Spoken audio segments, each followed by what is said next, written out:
I wish so it was a little I want to say use the word insulting, having a lot of my audience come up in arms against me when I was explaining that I just knew. There was so many people in my comments. I know this, you don't read the comments, but I had thousands of comments of people saying that I was full of shit, that I was in the pink cloud, that my feelings of my feelings of confidence were going to pass, and everyone goes through this. And it really was not helpful at all, I must say. Oh, It's interesting. They yeah, think it they're helping, sucks. but they're not helping. And they were wrong. I was not in the pink cloud. I was like, when you know, you know. But it's When you know, you weird when know. people don't believe you. I wonder what that stems from. People thinking that you're bullshitting. And I understand when you're an addict, you tend to lie. Like I get that part of it, but it Maybe does it's a like person better, I think, projecting to their trust own them. insecurities because for them it's like such a big battle. Like because some people say like you never cure addiction. It's like a lifelong battle. But then that's the story that you're telling yourself. Like it doesn't have to be a lifelong battle. It really doesn't. They believe it though, dude. They full on, Yeah. that's the ticket they bought and they're going to stay on the train forever. They can't fathom that others have a different view of the world or other people are actually built different than them. They have a different biochemistry.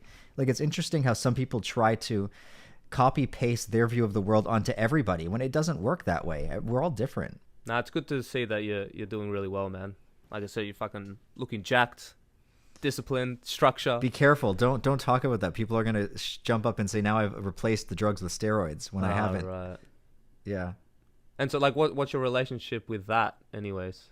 Is that like a So I long term thing? Like, what's your long So I term do vision with this? I take TRT. So when I was it's debatable if my testosterone was really that low. I've questioned maybe it was the kratom that was causing it. So my testosterone was down to like 250 nanograms per deciliter, which for a male is in like the hypogonadal levels. I could have done things to recover it naturally, but I was already in my like drug phase, so I jumped on testosterone replacement. Mm-hmm. But being completely like honest, like completely clear here, I really just took it because I wanted to build some muscle. I saw the benefits of having higher T, but I was like, okay, I see all these health benefits, but really I'm just curious how much muscle I can build in like the most safe, healthy way possible. So I do that, and that is the only reason like I've built my physique to this point is because of that. But I actually had a test recently to see with the testosterone replacement what my testosterone levels are at, and I was shocked by the results. I'm completely average. Really?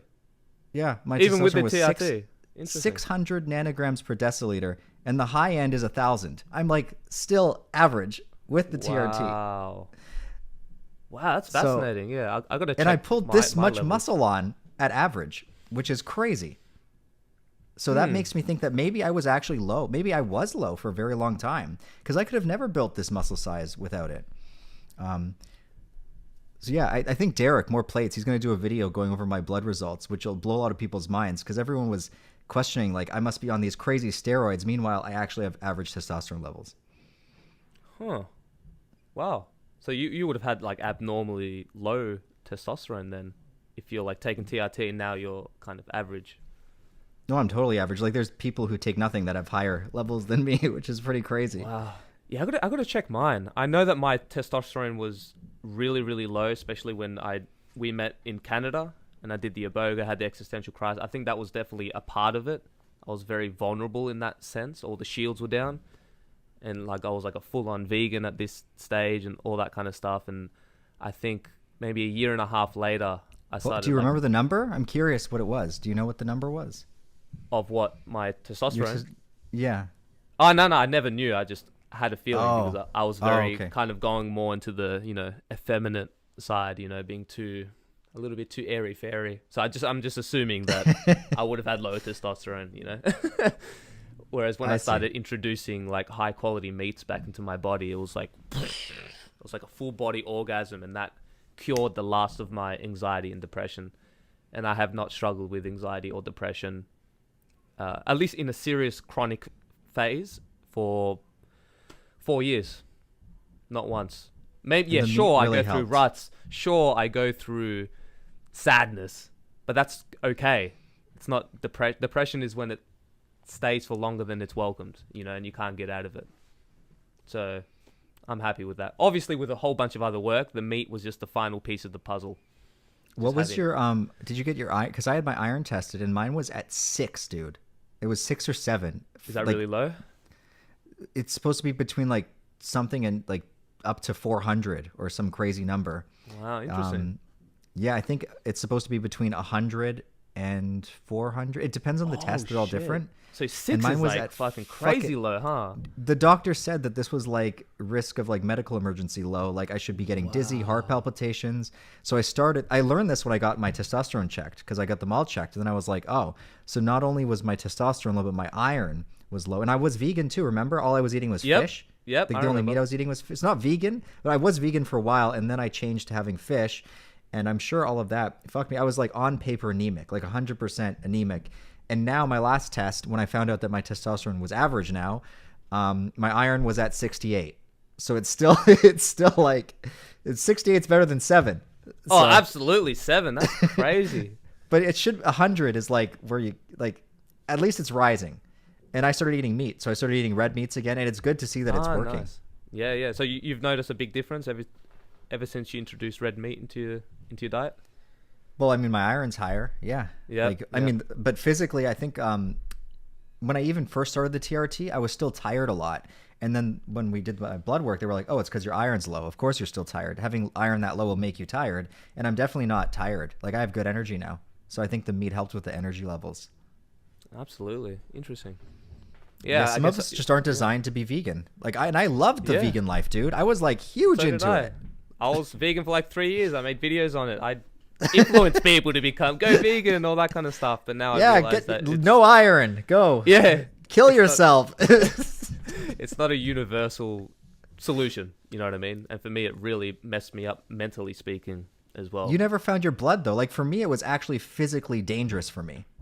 All right. Oh yeah, I'm gonna. You've inspired me to take a blood test, see how things are. You get a full panel.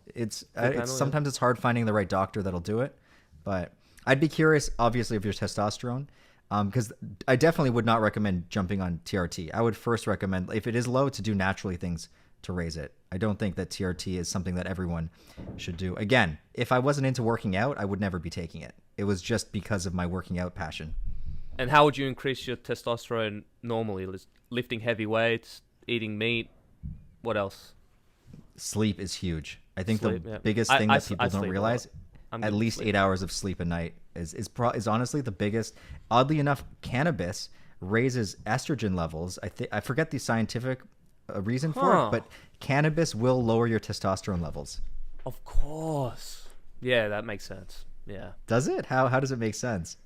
Because I've always looked at cannabis as like a kind of feminine type of plant, just like kind of archetypically and spiritually speaking. It just kind of you start to go a bit more, you know what I mean? Not that that's bad, but when you're doing it every single day, then yeah, it just makes sense. Because even within my own life, when I smoke weed all the time, especially long term, I end up getting less inspired, more lazy, more complacent, not able to regulate my emotions. So that was like my biggest withdrawals, was like the fucking mood swings, man, and just getting really pissed off and angry, and obviously weed makes you kind of like tired and relaxed.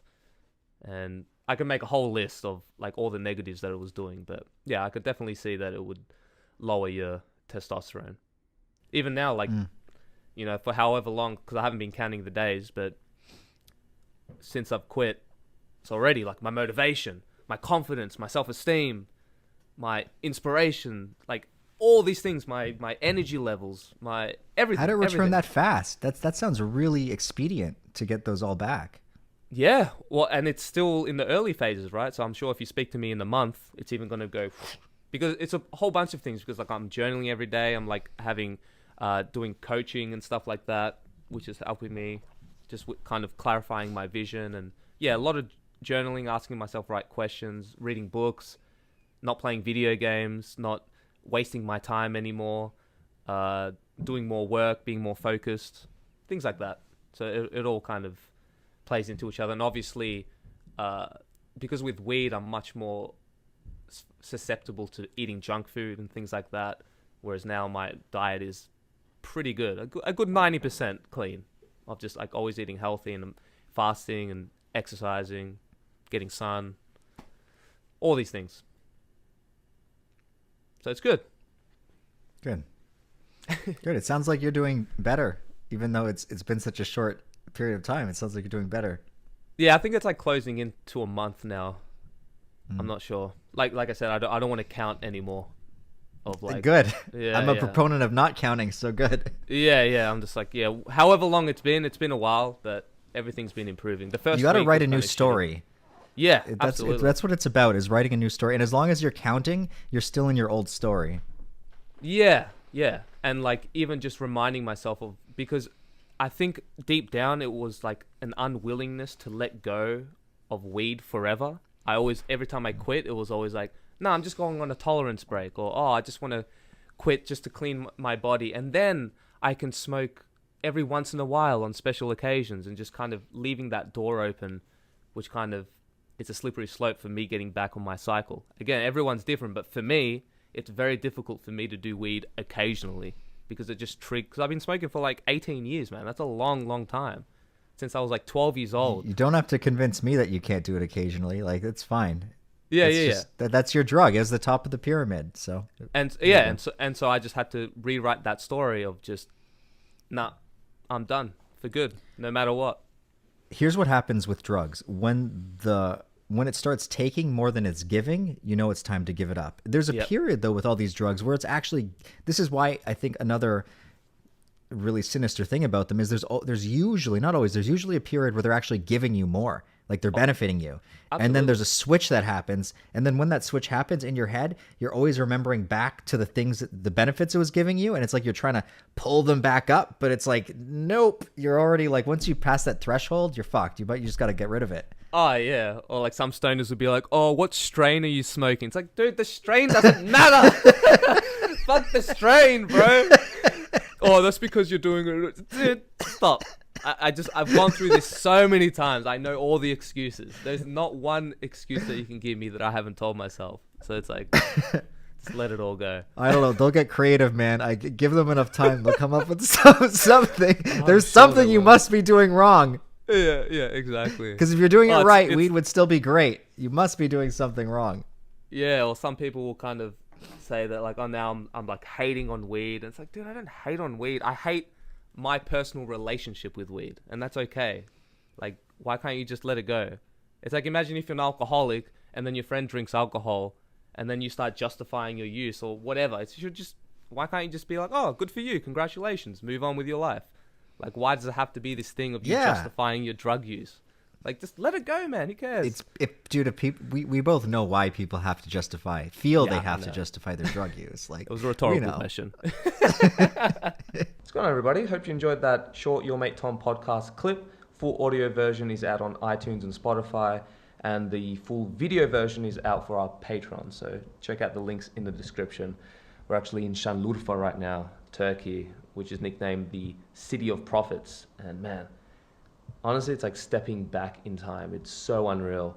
And apparently this is where Abraham was born. And prophets like Moses came here. Like, there's like the Job's cave. Like, man, it's seriously blowing my mind. We're actually about to do a retreat tomorrow with Dakota and go check out Göbekli Tepe and all these ancient ruins. And man, I'm so excited. And just so you know, we're also doing a Mexico retreat in October, basically adventuring through the more unexplored areas of Mexico and learn about the Mayan culture and go on epic adventures, man. I'm so excited. So if you're interested, email me at yourmatetom3@gmail.com and I'll send you the itinerary and all the details. But yeah, anyways, guys, I'll catch you guys very soon. Hope you have an awesome day. Peace.